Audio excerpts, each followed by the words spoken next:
Started and beginning the ceremony, I would like to welcome a representative, Chris from Comrex, to come up. Our sponsor for this year's awards luncheon. Welcome, Comrex and Chris. Say a few words.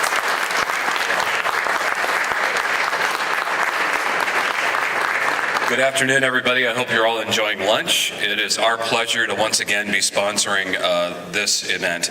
We'd like to congratulate all of the scholarship awardees and all of the people receiving an award today.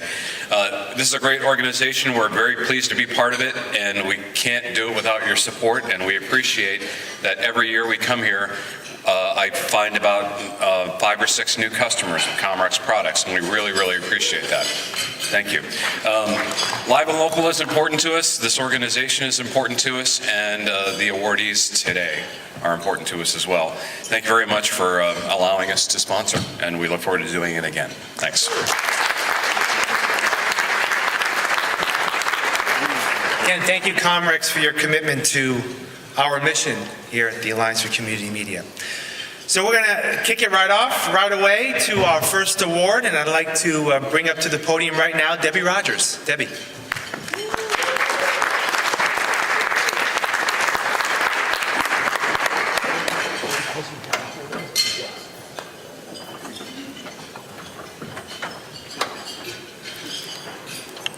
Good afternoon. For those of you that don't know me, my name is Debbie Rogers.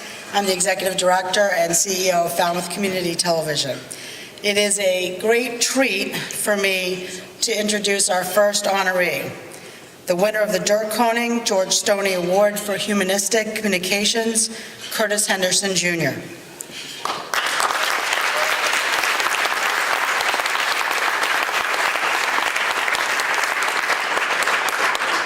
Curtis was the general manager for Boston Neighborhood Network, BNN, for 20 years and spent a total of 31 with the organization.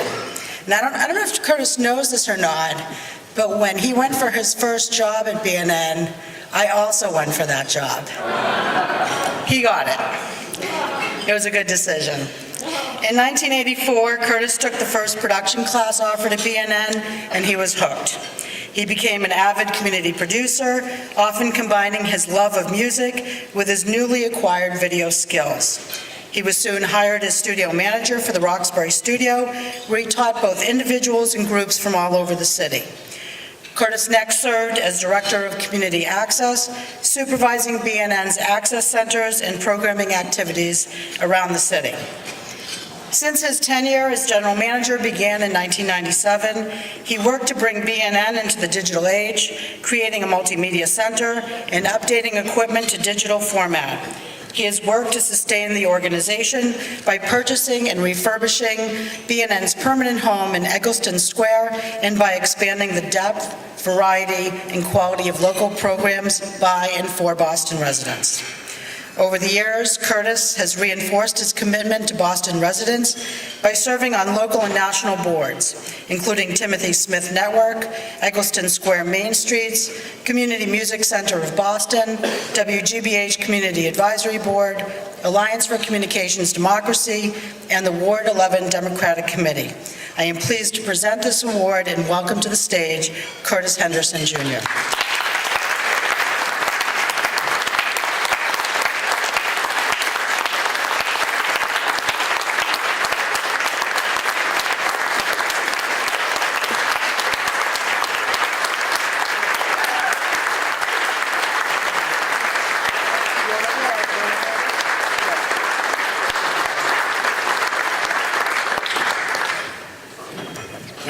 Thank you very much.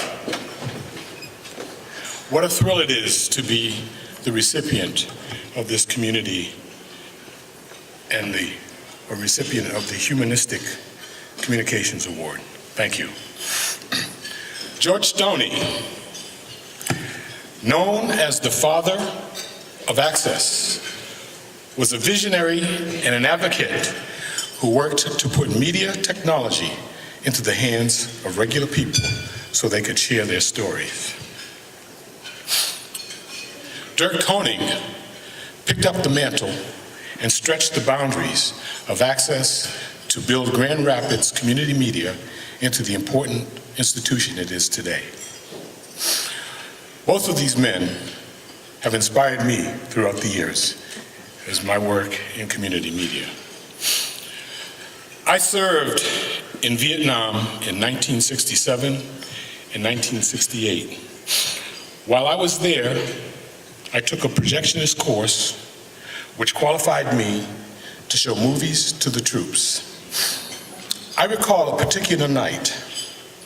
It was unbearably hot and humid, and the mosquitoes were buzzing. If anyone in this room is a Vietnam vet, you know how large the insects were in Vietnam. They were like huge.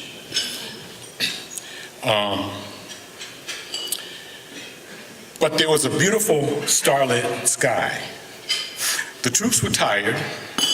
Many had just come back from patrols, and they needed some relaxation and a connection to home. As the movie played, you could hear the thumping of helicopters and the sound of artillery in the background, and the smell of gunpowder was in the air. But the troops were riveted to the screen. They were captivated by the sounds and images of the story. That was the first time I really felt the power of media. I remembered that night when cable access came to Boston in the early 1980s, and I wanted to be part of it. I became a community producer so I could share my music and work with a group of producers to share our stories. Soon, I had the fortune to be hired as BNN's studio manager. People and groups from all over the city converged at the studio to create programming about issues important to them. These programs crossed neighborhood and community lines, enriching the lives of the broader community. George Stoney said, "We look on community cable as a way of encouraging public action, not just access.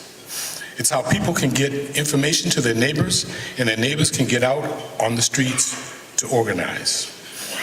It was amazing how individuals and groups creatively used this medium to do just that. Lately, we've been hearing that media is the enemy of the people. But we know differently. We've seen the ability of media to entertain, educate, enlighten, and empower. As Thomas Jefferson said, an informed citizenry is at the heart of a dynamic democracy. We've fought many legislative battles over the years, but our First Amendment rights are in jeopardy. It's more important than ever to cover local elections, have panel discussions about issues that are affecting our communities, reach out to youth, immigrant communities, nonprofit groups, and partner with institutions. We can give people a forum to talk and listen to each other across neighborhood lines, ethnic borders, and political parties. As Dirk Coney would say, more speech is the antidote to hate speech. And George Stoney would tell us to get that information to our neighbors, and our neighbors will get out on the streets and organize. I have had the privilege to serve the Boston community for more than 30 years, working with and learning from my board of directors, staff, colleagues, and mentors in the community and in the media industry. I thank George and Dirk for their vision and leadership. And thanks to all the workers and the volunteers in the community media industry for their creativity and dedication. And I thank all of you for adding me to the list of award recipients. It's an honor to be among them. I also want to thank my wife, who without her, none of this would be possible. Rita, thank you very much for all your work.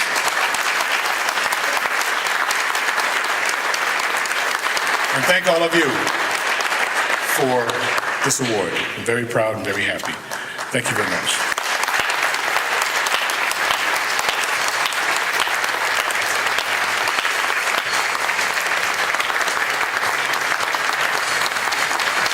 Let's give it up for Curtis.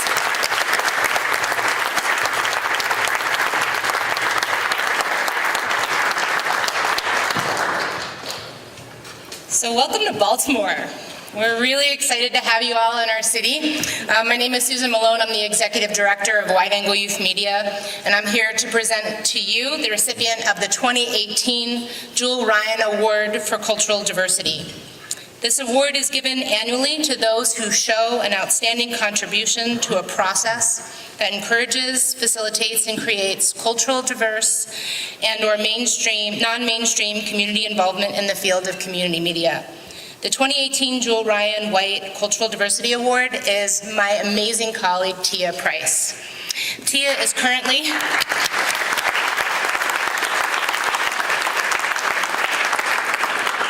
our Director of Programs at Wide Angle Youth Media, where she oversees our program pathways for participants ages 10 to 24.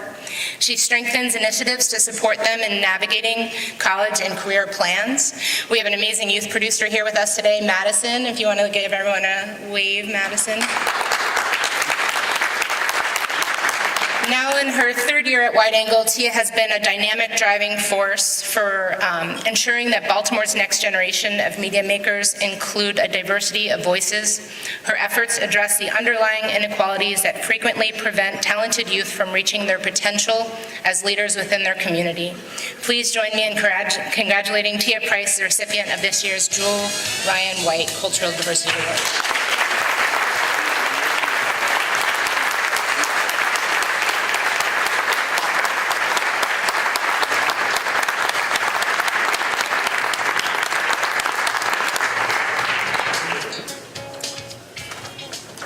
Thank you very much, Sue. I am so honored to have this opportunity to receive this award. Since moving to Baltimore, most of my life has been centered around Baltimore City's youth. Actually, the only reason I ended up staying after grad school is because one of my students at another program I was working at said, "Miss Tia, you can't leave. You're like a big sister to me." So without any money and homeless, I said a prayer to the universe and asking for a way to be made if I was meant to stay. 6 years later, and I'm still here. I kicked off the beginning of my 5th year in Baltimore with a bang through spearheading Wide Angle Youth Media's first year-long student-selected programming theme entitled Why Black Lives Matter. So far, over 20 incredible films have been made, and we're still counting. Our youth have learned invaluable technical skills and have been connected to resources that will jumpstart whatever career path they choose. But my favorite and most celebratory moment of this year was hands down, without a doubt, my birthday. You may be thinking, how is that at all related to this award? Well, let me tell you. So 2 weeks before my birthday, I began raising money on my own to take all 30 of my students to see a movie, enjoy food, and a critical film discussion after. What movie? Well, Black Panther, of course. Why? Because growing up, the only character that I could relate to was Pocahontas. Why did I love her? Well, if you're Black and American in this room, you understand that growing up you may have thought two things. One, that you had some type of Native American ancestry. In my case, I thought Cherokee. And two, that we were somehow related to the late Dr. Martin Luther King Jr. Both are categorically false. Basically, a few years ago, I found out that my entire childhood was a sham. My feelings are a little hurt still about that knowledge, but as I watched the movie Black Panther with my youth, whom I lovingly call my babies, I realized just how important representation is not only in movies, but also in the staff and the mentors that support them. Because Black Panther is more than just a movie, it's a movement. This movie teaches young Black youth that although our connection to our ancestors has been stolen from us, and the only history that we really get to hear about ourselves is that of violence, we can learn from our past and create a future that is brilliant, full of technology, where no one lacks for anything. But this future dream all starts with access to representation in media.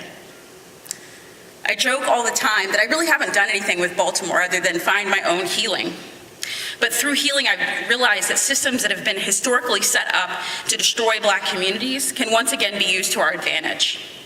I share with my students many stories of famous Black African American people, and one of them being Shirley Chisholm, an educator first and the first African American woman in Congress who said, "If they don't give you a seat at the table, then bring a folding chair." And the educator in me teaches my young people that through rediscovering our history, learning about both the positive and negative representations of us in media, that we absolutely belong in any career we set our mind to, whether it be as a lawyer, a doctor, a teacher, a preacher, a mechanic, or even a media professional. We belong, and if you don't give us a seat at the table, we will bring a folding chair. But if you're truly ready to see more of a representation of your community in the places that you work, I'll leave you with a simple how-to list. So number one, make sure that your workplace is receiving multi-year training regarding diversity, equity, and inclusion. If you are in need of a facilitator, I have some business cards. I happen to know lots. And number two, engage in courageous conversations about not only race, but class, gender, and ability on a daily basis. If you are going, number three, if you're going to write a story about related to peoples of color, make sure that you make space for a person of color to be the person to share that story, or at the very minimum, form genuine relationships with the people whose stories you are sharing and give them credit, but most importantly, give them monetary compensation. Those stories have value. Number four, even if the place of work that you're in doesn't have a diverse population, remember that it's your responsibility to teach and tell stories that inspire the world that we want to create. Also, I grew up in a small town in West Virginia. I'm not from Baltimore. I'm a mixed race Black queer woman, and my hometown is only 2% Black. I know that little me would have benefited from more stories about my heritage and less about Pocahontas. Number five, use your privilege to repair what has been broken, and I'm speaking directly to Black folks. Baltimore is 64% Black. That is my culture. Read Ta-Nehisi Coates, A Case for Reparations, advocate for fair wages, hire young Black folks, teach them what you know, connect them to your networks, allow them to tell stories that show the world that Blackness is not a monolith. And six, lastly and most importantly, if we leave your business or place of organization, meaning Black folks, it is not because we are lazy, but it is because we are taking our folding chairs and moving toward freedom. If you do not make space for us, we will create our own. And because my students here, I will leave by saying Wakanda forever. Thank you.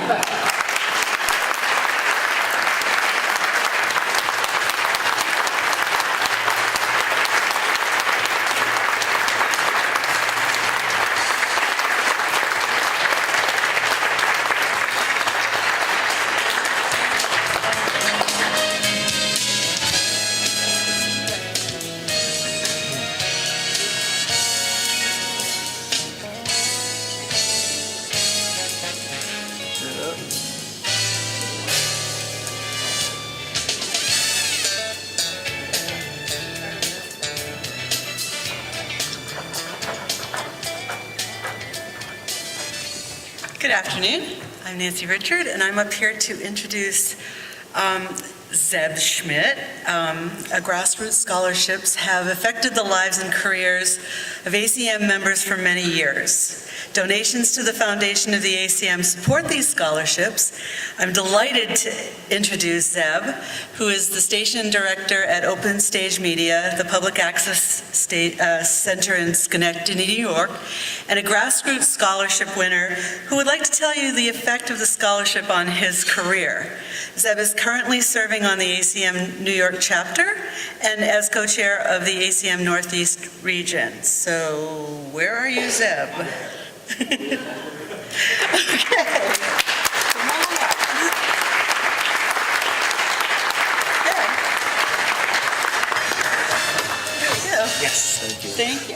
Yeah, I actually don't have a lot to say. The only thing I really have to say is to encourage others to apply for these scholarships because they're very vital to what we do. I mean, I wouldn't be here if I didn't apply for these scholarships so long ago. Now I'm in a position that I can actually attend on the dime of my channel. So just encourage everyone to apply for these things, because that's what we do, is we're serving the underserved, and it keeps fresh people in our fold of people and fresh viewpoints. And yeah, that's all I have to say. Thank you. Thank you, ACM. Thank you, Nancy. Thank you, Barbara. Thank you, everybody, for helping me out. And actually, I want to acknowledge Brendan, who actually won the Northeast Scholarship. He's on my staff. And also want to acknowledge Tony Arian, who is not here, but who's the one that pushed me to say, start applying for these scholarships, get involved. And at that point, I had no idea what I was in for. Now I'm on a board, now I'm involved. I see so many friendly faces. I love it. It's an amazing experience. So thank you very much for listening.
Boy, there's some wonderful memories, huh? Yeah.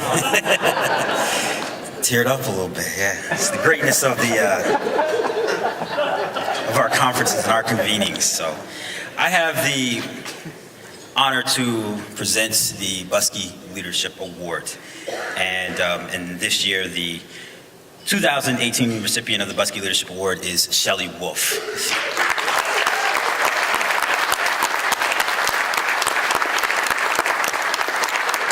The Buskey Leadership Award recognizes people who have demonstrated commitment to the mission and goals of the Alliance for Community Media, leadership within the organization within the last 3 years, a high degree of involvement in the organization nationally and regionally, and continuing service to the ACM.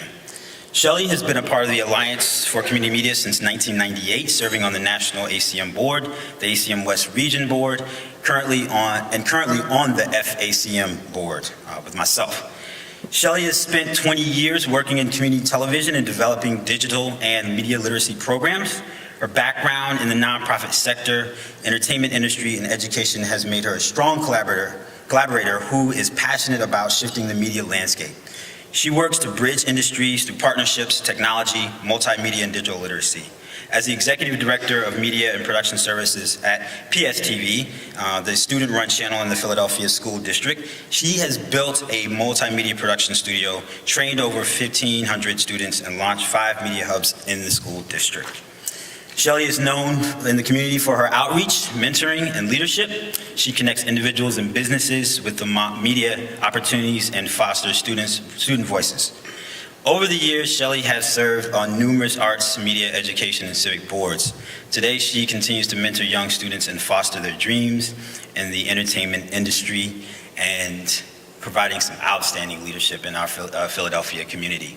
And the one thing, speaking of leadership, I do have a quick funny anecdote to share, of course. Shelley, and this is an anecdote just about her leadership. Some time ago, we were at a board meeting in Minneapolis, and Shelley spoke up. We went to lunch, and it was like, oh, well, where do you want to sit? So Matt and I, who were with her, Matt Schuster, and Shelley was like, well, I like to sit up high. And Matt and I were kind of quiet. We were like, okay, all right, well, guess we'll follow along. We'll go along with this. So Shelley spoke up, and we sat up high, and we're sitting up there, and we're on this, like, perched on this ledge. We feel like we're, like, almost about to fall off the side of the building. You know, Matt and I just, like, wind comes by, blows, menu just goes off the side and everything, you know. And we're just sitting there, but Matt and I held down. You know, we were afraid of heights, but we were like, we're gonna go and we're gonna trust Shelley on this one. And we had our lunch, got along our way, and we returned back to safety, you know. But this is an example, though, of the type of leader that Shelley is. You know, Shelley forces people to go to heights, even though they may be reluctant, and they get what they need. They get their nourishment up there. You know, there might be some scary moments. The menu flies off the side of the building, but we hang on and we stick with Shelley, right? Because she's our leader, and she returns us back to safety. So, thank you so much, Shelley, for all that you do. You are an awesome person, and I'm so glad that we have you here in Philadelphia, or not here. We're in Baltimore, but when you know what I'm talking about, right? Where the Phillies play, you know. Shelley has been just an outstanding addition to our community, and so again, I just can't reiterate how much I'm grateful, and we all grateful to have you as a part of it, you know. And there was actually once a point where I was so concerned, and this wasn't for selfish reasons, about who was going to fill this job, that I actually even expressed an interest in the job, because you never know. We wanted to make sure that the right person got that job, and gosh, it was such a blessing that we got you, because you are an awesome collaborator, and I look forward to doing awesome things with you in the future. So, ladies and gentlemen, please help me, join me in congratulating Shelley Wolf as this year's recipient of the Buskey Leadership Award.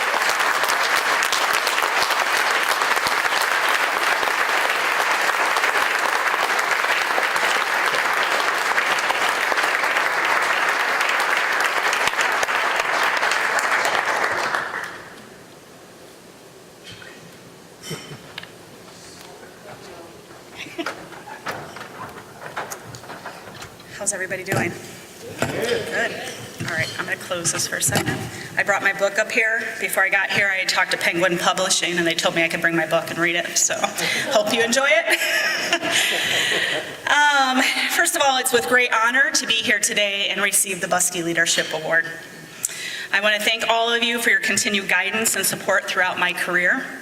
I want to thank my colleagues who nominated me for this award, because unfortunately they cannot be here today, and I wish they were. They're amazing individuals who continue to support me every day and be my rock. When I learned I was receiving the Buskey Award, I went to a very reflective place, and I thought about my life throughout community media and all the other work I've done in my career. It was a really hard journey to get on, but I had to do this, and it was an opportunity to reflect of how did I get here. How is it that I have ran 4 award-winning stations? How is it I'm always being looked at as a leader or mentor? I just do what I do. It's all I know. It's what I know. I began to realize I had many, and still do, great mentors and leaders who have believed in me and shown me the way. They have taught me to listen, believe in others, believe in myself, and most of all, they taught me how to stretch myself as an individual. So I thought I would share a little bit about my background. There's a lot of first-timers here, which is very exciting, and how I got into community media and where I am today as a leader and mentor to others. I really believe it all started when I was a young girl doing local fundraisers for the Jerry Lewis Telethon at the ripe age of 8.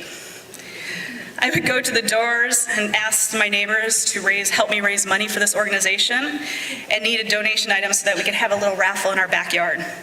I only knew about MD through watching the telethon, but every year it was such an impact on me that I knew it was important to make sure individuals had a voice and they were being heard. Jump forward many, many years later, I somehow found myself in California.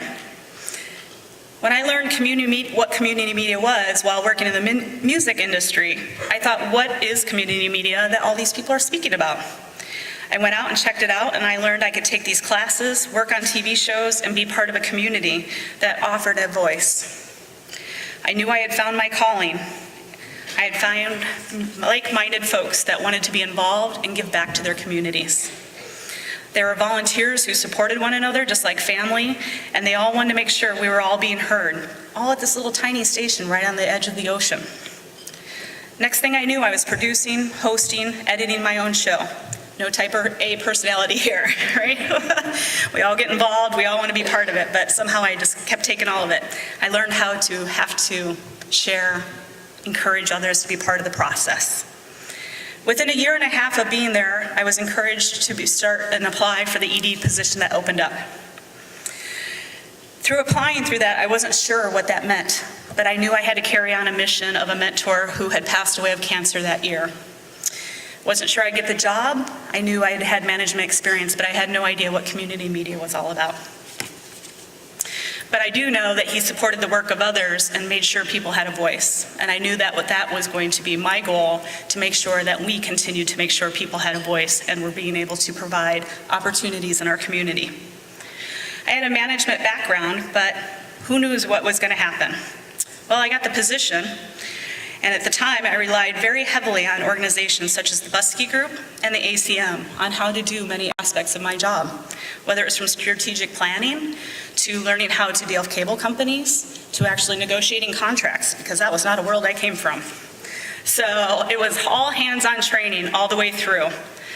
Little did I know, though, my first day was literally going to be ripping my entire studio apart to rebuild it in the back of a U-Haul to go live for something called the Fog Fest on the street, and hook up my cameras to a rusty old cable hanging from a lamppost to go live for 2 days and turn around and rebuild that studio back in the studio so that we could go live the next day.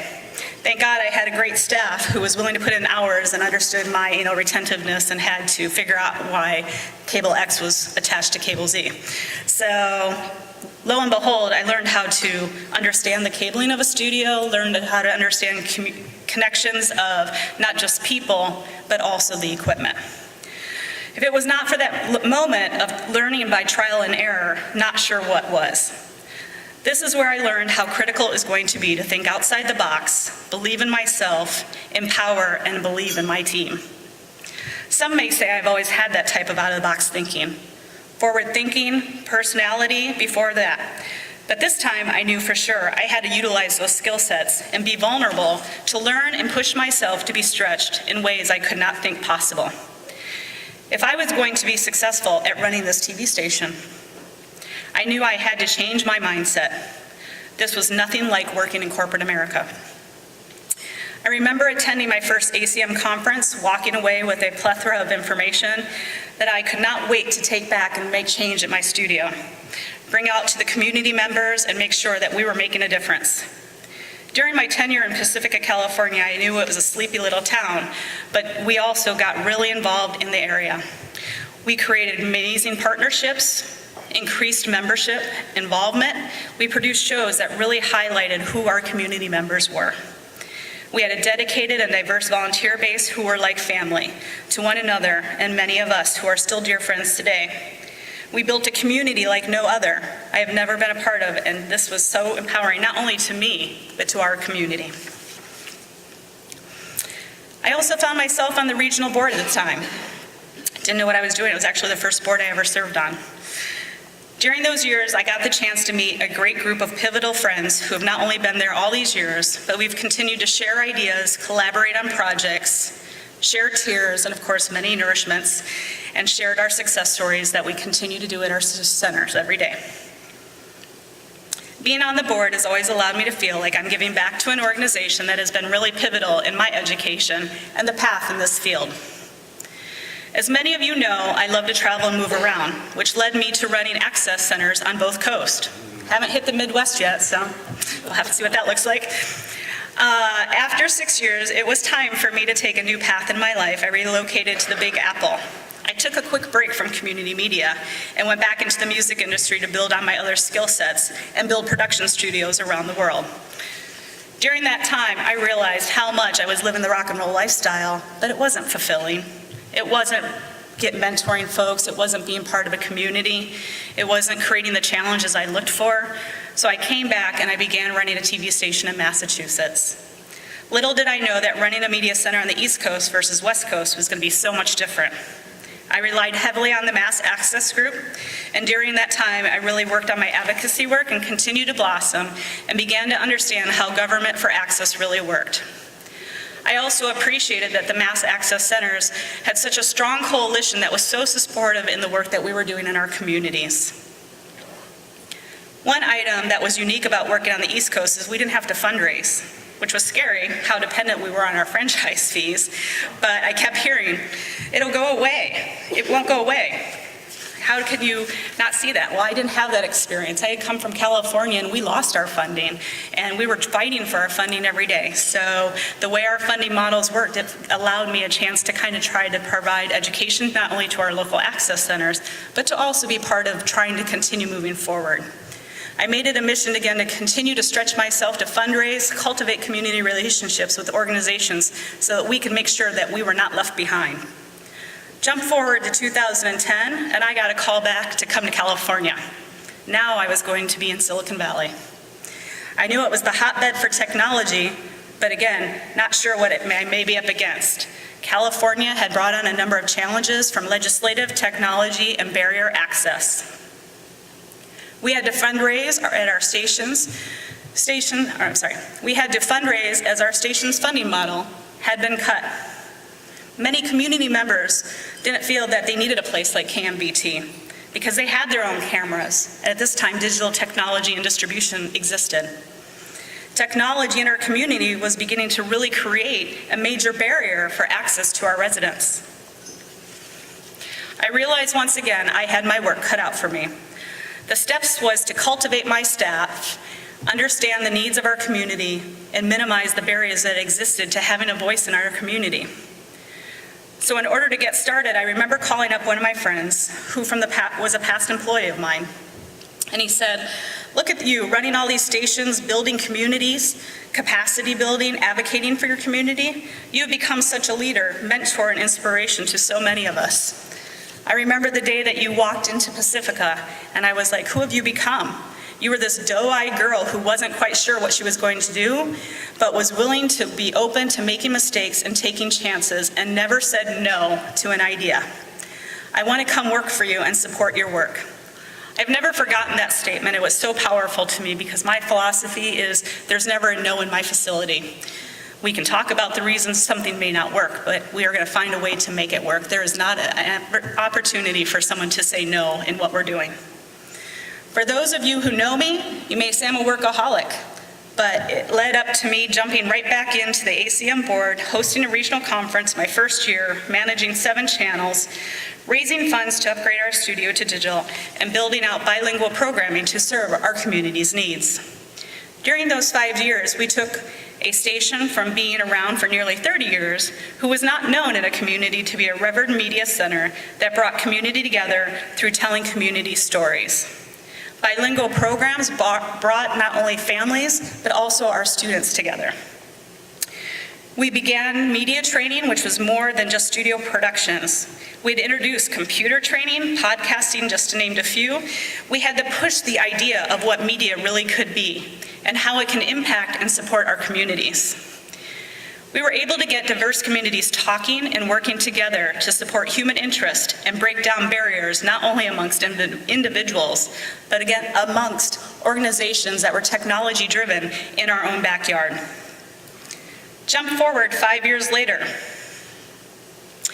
I was presented an amazing opportunity to move to Philly to build out and relaunch the education channel to open an entire student-run for the population of Philadelphia, which was K through 12.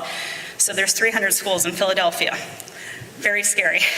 That's 216,000 students that we have. But as Robert Frost would say, that day 2 roads diverged. into a yellow wood, and sorry I could not travel both, and be one traveler, long I stood. And looked down one as far as I could, to where it bent in the undergrowth. I had a very tough decision to make.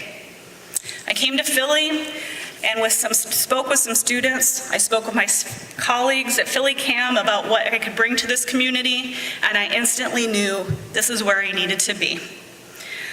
I saw so many amazing opportunities to bring my experiences not only to the students, but to be able to create a pathway that would prepare them to be community builders as they became adults, to be able to carry on their voices at our local community center. In less than a year, I was able to revamp, rebuild an entire station from the ground up. As I have shared with many of you, it was truly a time of blood, sweat, and tears. Anyone who knows me knows I'm a very social person, so being by myself in a dark, dusty basement with lots of boxes and trying to break down old racks, you can imagine how many concerts I put on for myself. I questioned every day, what was I doing? Did I make the right decision? I would always hear, you left Silicon Valley, you left California, what were you thinking? How am I going to impact these students I had to work with daily? My only experience was working in summer camps and the youth programs that I had built in my community that were very small. 4 months later, I got my answer. When a student I was working had to go interview said, I read about you and I read your background and I want you to mentor me. I broke down and my decision to be in Philly working with students was solidified. She's now a student at NYU, going on her 3rd year working in social change through media and music, and I am so happy to still be mentoring her and following her life. With it just under 3 years and the right partnerships, we have trained over 1,500 students, taken students to the DNC floor, covered the NFL draft. We did a professional college signing day where Michelle Obama was and many other famous actors, and I had a student who said to me, is this really what it's like to be interviewing famous people? Yeah, it is. So they've now chosen to make careers in those paths of communications, and all because they had access to PSTV. I've also continued to serve on the ACM board as well as the foundation board. I've spoke on many panels and I support the ACM nationally and regionally, however I can. At PSTV, we've created a space where students do everything we just facilitate. The hands-on experience, workforce development, and educate students on how to be responsible media consumers and users. Each day is more fulfilling than I could ever imagined. When you are a one-woman show, working in education, in a new city, working predominantly with urban youth, you have to learn to really stretch yourself and be vulnerable in more ways than you ever thought possible. My position became more about listening and learning to provide the tools to tell these stories and empower and provide hope and access and careers to these students who may have never dreamed of what they could have. Provide a worldly view to them. Many of these students have never ventured far from their homes or their schools. I'm providing them a big picture idea and dreams that they can follow and believe in. When I brought in my media production manager, he was my lifesaver, not only to have the extra hands-on, but to be able to provide more inspiration. Watch how he worked with the students and passion to teach them how they can accomplish anything they want to do in media, and help us shift the media narrative. He inspires me every day and reminds me why I do the work that I do, and he mentors and he helps me mentor our students so that they can be leaders of tomorrow. I say all this to remind you that we all make a difference every day in the work that we do. You may not always know you're inspiring someone, being a role model, or just being there to provide an ear, to listen, to have access to their voices, but we do. We all do this every day, which is why our work is so crucial, especially in a time when we are being inundated with all that white noise. It took me a moment to realize and look at the noise I am surrounded with daily. So think about it. For myself, I had 3 email accounts, 2 phones, multiple media, social media accounts, and everyone is expecting you to respond instantaneously. But wait, what happened to us being in the moment, slowing down, recognizing what we have, and the responsibility we have to ourselves and to our communities as well. So today, in wrapping this up, I ask each of you to all go back to your media centers to reflect on the work that you do along with your staff. Are you building communities? Are you breaking down barriers for folks to have a voice? Are you being innovative and providing ways to think outside that box, but yet support your community's needs? I ask you to each step outside that box and be open to learning from one another, be vulnerable, and be open to listening. By doing this, you can change the media narrative in your community and remind yourself that the work we do daily touches and influences the new leaders every day. Being part of an organization like the ACM is a reminder of how many resources are sitting right here in this room. Look around and think about what that person next to you is doing at their center and how that work can be done in your area or can be influential. Our responsibility in being responsible citizens, it is our responsibility in being responsible citizens, but it's our responsibility to also create responsible leaders who can guide change, build access in our communities, and change that narrative. As this has come up in many conversations this week, I want to remember George Stoney and what he said. We look at the cable as a way of encouraging public action, not just access. Social change comes with a combination of use of media and people getting out on the streets and getting involved. I ask each of you to get out of your offices, go out onto the streets, and get involved in your community. Thank you again for this amazing honor to share my leadership experiences with you and be part of this great family that we've all created. You're my family and friends, and I cherish you all deeply, and I would not be here doing this work if it was not for all of you in this room. So again, I thank you, and I want to make sure that we continue to be the leaders we are in our communities. Thank you.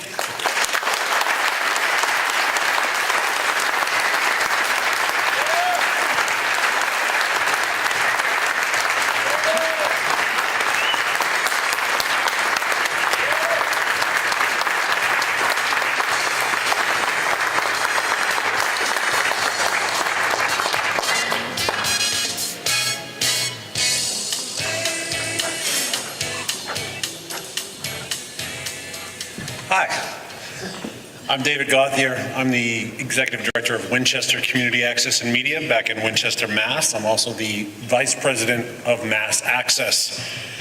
And the Emerging Leader Award is the ACM's newest award, which recognizes a professional under the age of 40 working in the field of community media who demonstrates the values of building community through media on a consistent basis.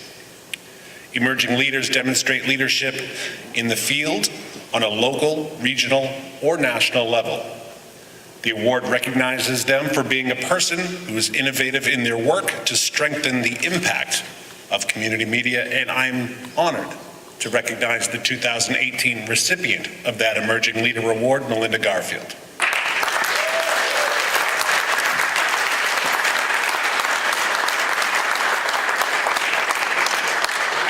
Melinda is the Executive Director of Westwood Media Center, as well as the President of Mass Access, a nonprofit organization that serves and supports community media centers across Massachusetts.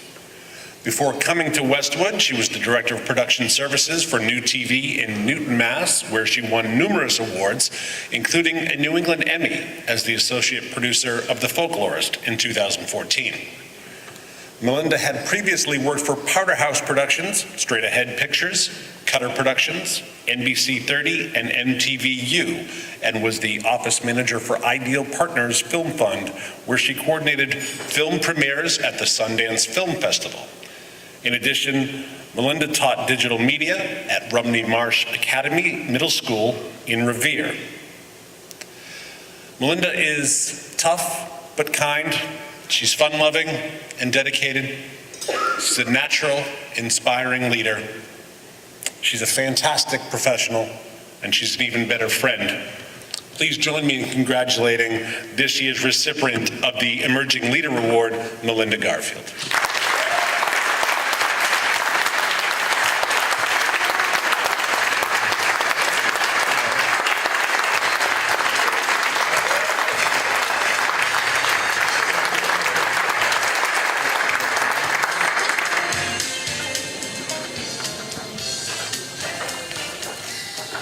you so much, David, for your kind words, and thank you for everyone who's stopped to congratulate me over the past few days.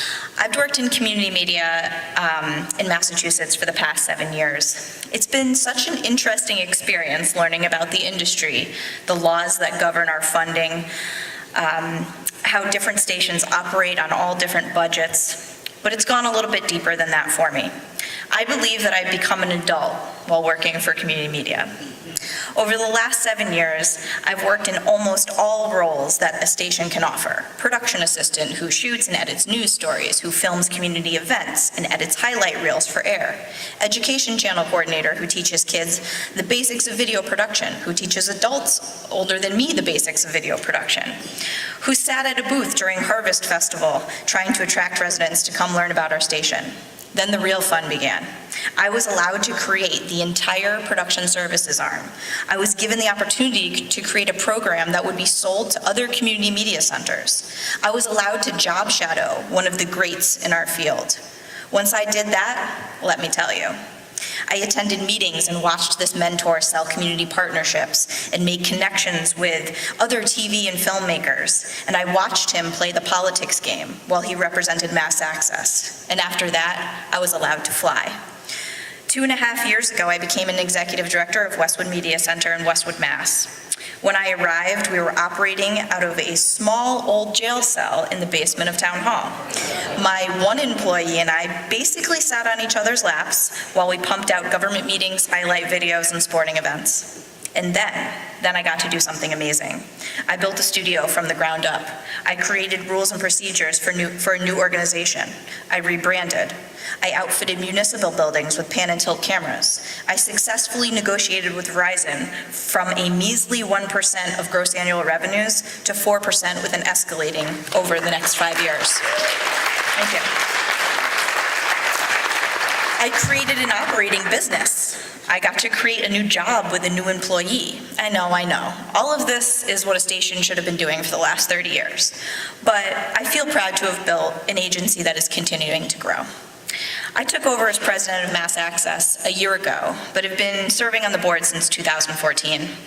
The organization has seen such a positive change over the last year. We are working so hard to pass legislation to secure our funding and relevancy, and holding events that are designed to bring us together to talk about pressing issues in our industry and how to adapt to the changing landscape we face. We are actively fundraising as we funnel every dime into our lobbying and legal fees. For those who don't really know me as a leader, well, as Dave said, I'm pretty outspoken. I believe this characteristic is necessary in a leader of Mass Access at this period in time. I'm not afraid to speak my mind, and I feel this has been effective while I've met with other organizations or government departments to make sure that our work is being recognized, is being taken seriously, and most importantly, moving ahead at a quicker rate to keep up or ahead of what's been happening. Some things I didn't realize that I was good at until I started serving on the board is my ability to listen. I am here to listen to our members' concerns, to make sure that their opinions are being taken into account, and to make sure that, as a leader, I pull from my resources and get members' answers quickly, because I know how much time matters when someone really needs assistance. The last thing I want you to know about me is that I'm a doer, and there's really no better way to say that. This year, the board has been working with these goals in mind for Mass Access: getting positive outcomes for both of our bills currently in committee, tackle more legislative issues related to channel slamming and franchise fee deduction, to offer more networking for media center boards, and for those of us who aren't executive directors, because we need to empower those 20-something-year-olds who are our future leaders. Our fall meet and greets are approaching, and I look forward to talking about the new ways that media centers are creating alternative revenue, what worked for you and what didn't and why. And we look forward to giving our members the resources they need for their legal, financial, and insurance questions around these ideas. We cannot be afraid to try during this period of cable money decline. As I wrap things up, I'd like to take a moment to talk about the current state of our society. I do believe that everyone really does have a need to belong to something bigger. However, the use of smartphones has severely limited our personal interaction. We hide behind screens, but express ourselves openly on every medium offered via social media, thus further creating the political division and furthering the theory of individualism, that we can only rely on ourselves and nobody can be trusted. We've lost our local connection. The day of socializing through group activities are few and far between. Everyone is stretched to the limits on time and money. So what can we do? I think community media has the ability to help rebuild locally what has been torn apart. We can't fix things nationwide until we fix things locally. Community media has the ability to allow citizens to work together again, which will re-stitch the torn fabric of community, especially helping to bridge that political divide, both sides working together on creating content. We aren't just the old idea of a communication platform. We know we are more than that at this point. We engage individuals every day when we are participating in events of all kinds. And eventually, I believe that this will again lead people to come together at our facilities, and our purpose will be strengthened in the communities we serve because we've created engagement again. And with that said, I end this by thanking David Gauthier, my trusted sidekick at Mass Access, the ACM board for giving me this opportunity, Bob Kelly for teaching me about community media, my wife for allowing me to volunteer my extra time for allowing me to volunteer my time to my need to be a part of something greater, and my parents for supporting me for 35 years, which includes flying from Connecticut to watch me deliver this speech to you today. Thank you.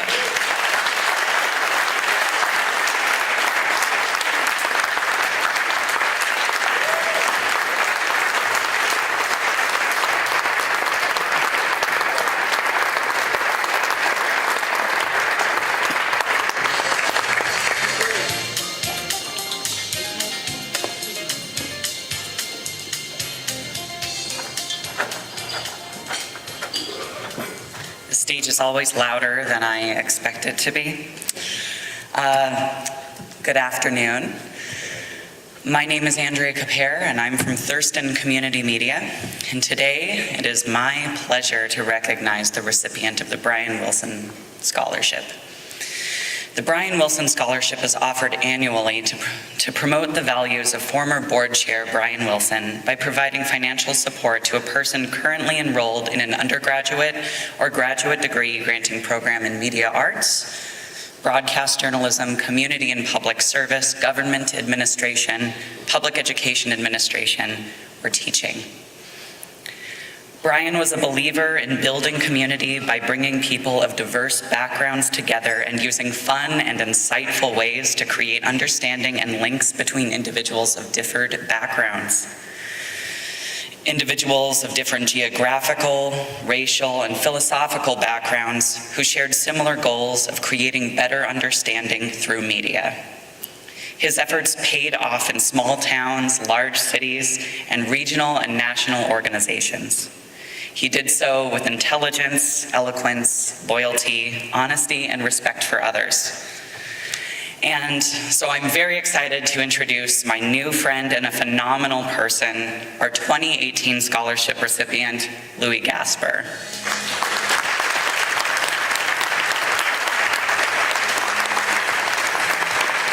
Louis is a 19-year-old sophomore at the Evergreen State College based out of Olympia, Washington.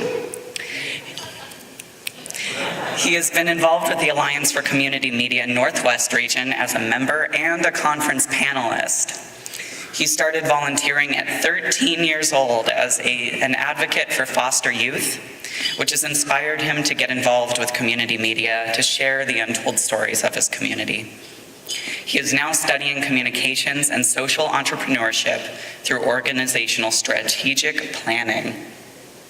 Louis has worked as the Director of Promotions and Outreach for Chaos Community Radio and is currently completing a summer policy and programs internship with the Congressional Coalition on Adoption Institute and volunteering as an ambassador for NPR.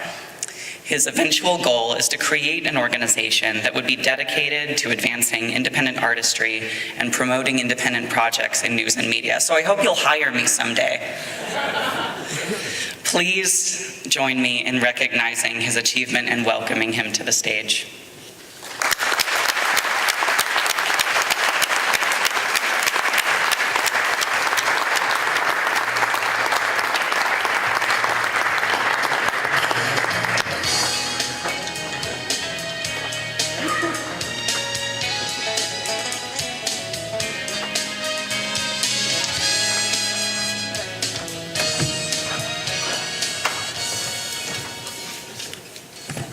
All right. Gotta make sure these are at the right size, because that's always where I mess up first. All right. I would like to first, before I start, just reflect on the greatness that we've gotten to witness this past hour. It has been so inspiring to hear everyone from Curtis's story and resilience in his military work, to Tia's passion for Black advocacy and identity, Shelley's expansion of knowledge for community media, and Melinda's evolution to becoming a leader. As I continue to develop as a professional and community media activist, I hope to develop the traits and experience the successes that you all have. First and foremost, I would like to take a few seconds to recognize the people who made it possible for me to be here today. This includes my former general manager and amazing mentor, Ruth Brownstein of Chaos Community Radio, as well as Andrea Capere, who has been ubiquitous in her work and outreach for community media. And last but not least, my grandmother, who has graciously adopted the role of being a loving maternal figure and friend. Give a little wave, Grandma.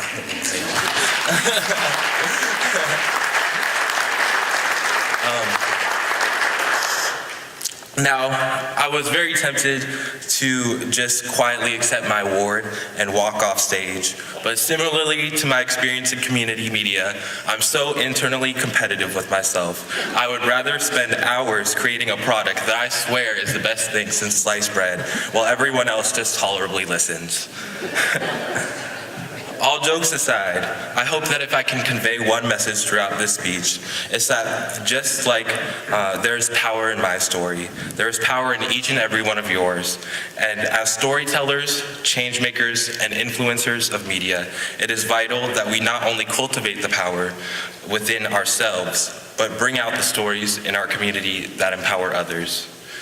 My story starts 8 years ago when I was 11 years old, the year I became one of 500,000 kids in the U.S. foster care system due to neglect and abuse. Within 1 year, I lived in 2 foster homes and 2 group homes, living with strangers who didn't always have the best intentions. I saw many injustices in the system, including negligent foster parents, absent social workers, and over-medication, and ultimately I felt powerless. Occasionally, I would go to the support center for foster youth, and I would always see these people. They were like eating McDonald's and KFC, which is hardly even appetizing anymore, but like at the time being a group home kid, this was like a lucrative and rare food opportunity, so I knew I had to get into it. I started attending these foster youth advocacy meetings for the nonprofit California Youth Connection, and slowly it became less about the food and more about the cause. 5 years later, I've attended over 40 legislative and policy hearings, facilitated over 25 regional and national camps and conferences for foster youth, and helped pass several bills as a statewide chairman of policy in California. Once I went to college, I was fortunate enough to transfer some skills to an unexpected medium called community radio. At the time, I was hired as a front desk person, but I quickly became the station's first director of promotions and outreach, where for almost 2 years, I led our station's outreach and community relations, including public affairs interviewing, event coordination, and using the model that I had learned from CYC to develop our first organizational strategic plan. My favorite part of the job was bringing in different nonprofit representatives and interviewing them, because it is not only important, but there are too many untold stories of their work.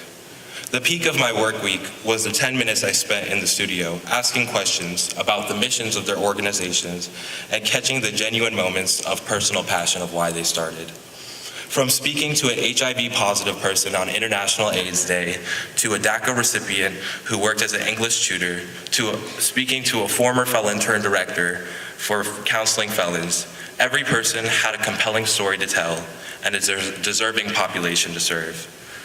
People often come up and tell me that there's power in my story, but a lot of those same people forget that there is power in their stories as well. Sometimes, in the role of being a professional, it's easy to detach and forget that you have a story to tell. However, whether it's mental illness, divorce, homelessness, traveling, college, we all have an inspirational story that can not only change our lives, but the people around us. Whether that's through giving a speech or legislative advocacy, or even just talking one-on-one with a friend. People want to hear these stories in their community, but they probably don't know to listen to community media, since 90% of all communications outlets are owned by 6 corporations. Community media will never be able to top corporate media in quantity, but we have the potential to prevail in quality, to change and affect everyday people's lives in ways that CNN or NBC can't. But it starts with the stories of you and the people right out in your own backyard. I am excited to embark on my future as a student, intern for the Congressional Coalition on Adoption Institute, and ambassador for National Public Radio, and most importantly, one of the voices for the future. Thank you so much to all of you, the Foundation for Alliance for Community Media, and remember to give a platform to the untold stories that still need to be heard. Thank you.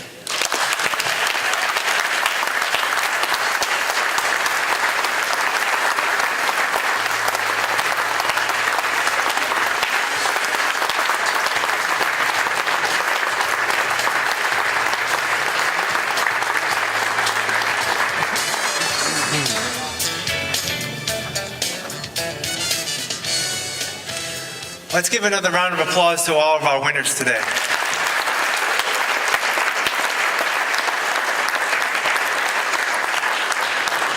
On behalf of the organization and our board of directors, again, I want to thank you for coming. This will officially end our 2018 conference here in Baltimore, and we look forward to having you join us 1 year from now, as we'll be holding our 2019 conference in Portland, Oregon. And to get us excited about that, here's Mike.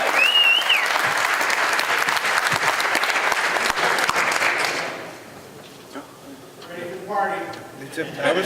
I was told to pass it on to you. Oh, I shall go nameless. I said, here's Mike. Oh, I'm sorry, I didn't. So, I mean, the thing I've been telling everybody is if you're kind to Mr. Pancreas will be kind to you. So I've been trying to be good to myself here over the course of this conference. Thank you for all the emotional support, actually, for people who cared about my health. Thank you so much. It means so great. And really, thank you to all the awardees. It's so inspiring today. And so let's hear another round of applause for everyone. So,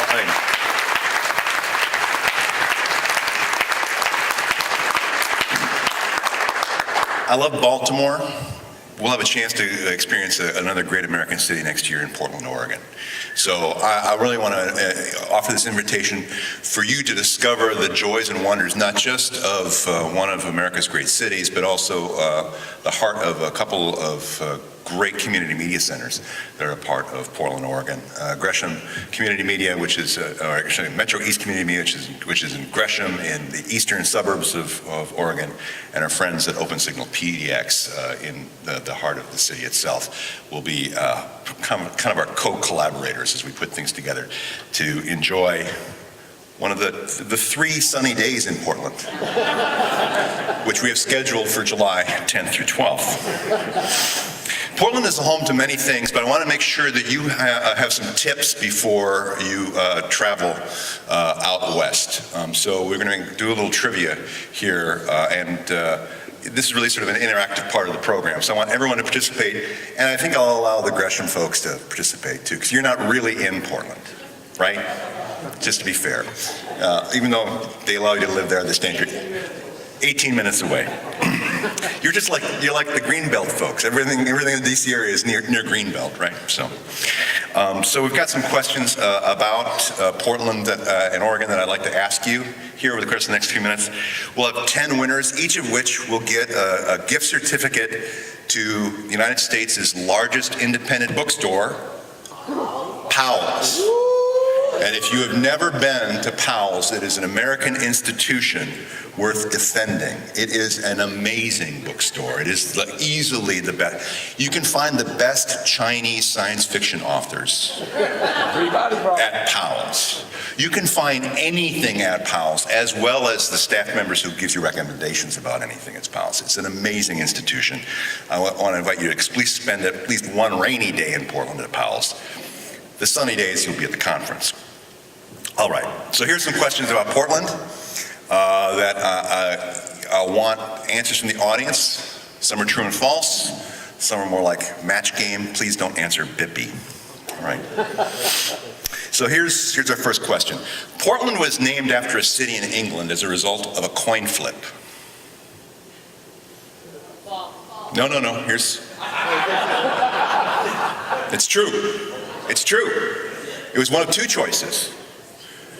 If the coin would have landed otherwise, what would have been Portland's name? Boston. Who said Boston? John Wetmore gets Powell's gift certificate.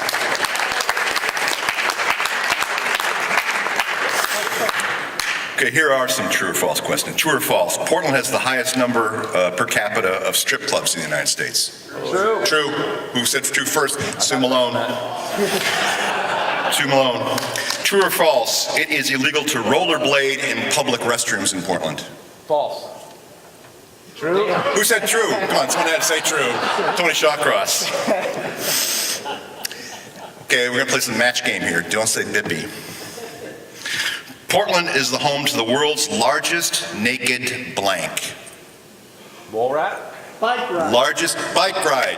It's the home 13,000 people perform the largest naked bike ride in the United States in Portland. Ross Rowe knows the naked bike ride. Talk to him afterwards about it. Which of the following is not a nickname of Portland? You ready? Which is not a nickname of Portland? Rip City, Puddle Town, Stump Town, Rose City, or Tattooville? Puddle Town. Puddle Town is their actual nickname. Who said Tattooville first? Okay, Jim Knightright.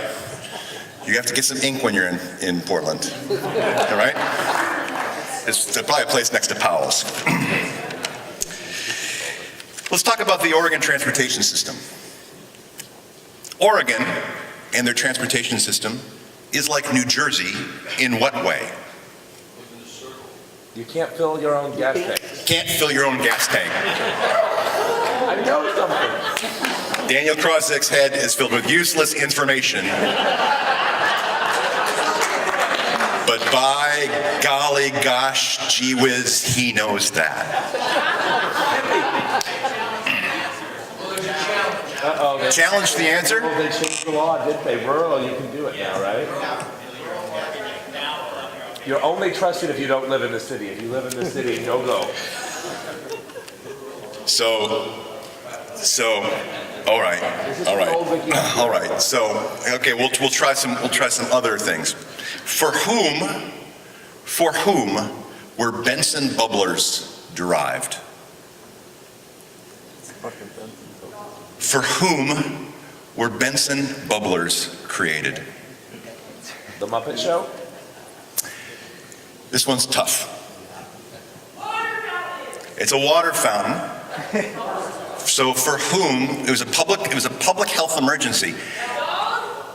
Drunken lumberjacks. No one?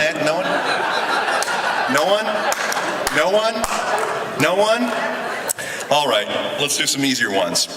Name two volcanoes in the greater Portland area. Mount Tabor. Portland, does St. Helens count? No? Mount Hood. Who's it? We get to split it. You get to split the gift certificate. Okay, fine. All right. Let's talk about drinking.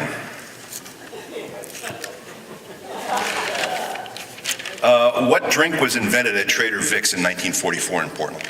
Michael? Again with Krozik with the useless knowledge. He's disqualified. Who else said Mai Tai? Leah, it's a Mai Tai. There you go. So Leah gets a gift certificate. Huber's is a well-known institution. I'm going to ask you two questions about Huber's. What is the term derived from the practice of kidnapping and gang pressing unwitting bar attendees? Shanghai was developed in Portland. This is basically gang pressing drunken citizens, dropping them through the trap doors, sneaking them out to the port, and they find themselves in the Pacific. That's Portland. It's Portland. All right. And then lastly, a different Huber's question now. This is really a 2018 question. Huber's is famously known as the home of Spanish coffee. What the hell? Besides coffee, name one essential ingredient of Spanish coffee. No, not tequila. Not tequila. Mezcal? Not mezcal. What? Not water, not cinnamon, not nutmeg.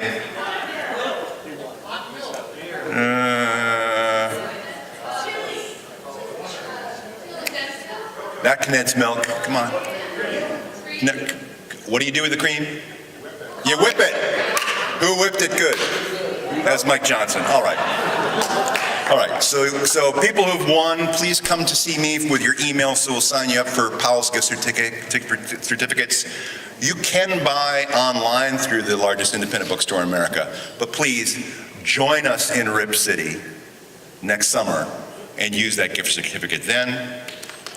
And please join us in 2019 on the West Coast. Keith, is there anything else we need to attend to? We have a couple of quick things. Oh, and actually, before we go, I want to pass things over to Keith, but first I need to thank a couple of tireless people here who have ensured that all of our media is being indexed and stored and found for you. Please, let's have a round of applause for Tony Shawcross and Chris Keeling from Open Media Foundation. And when you have the opportunity, go to acm.open.media and take a look at what they've done over the course of the last 3 days. It's pretty incredible in terms of the media and indexing and streaming that's available through that site. acm.open.media. Thank you very much for everything you guys did. Just finally, we'd like to thank Comrex again for their sponsorship of today's lunch. And as I've been saying throughout the entire week, we want to hear about your experiences, not only about our organization, but about this conference in particular. There will be a survey that will be sent out to the attendees, so please take part in that survey, give us some feedback so we can have an even greater program next year in Portland. So everyone, travel safe home. It was great to see you all, and we'll see you next year. Thank you.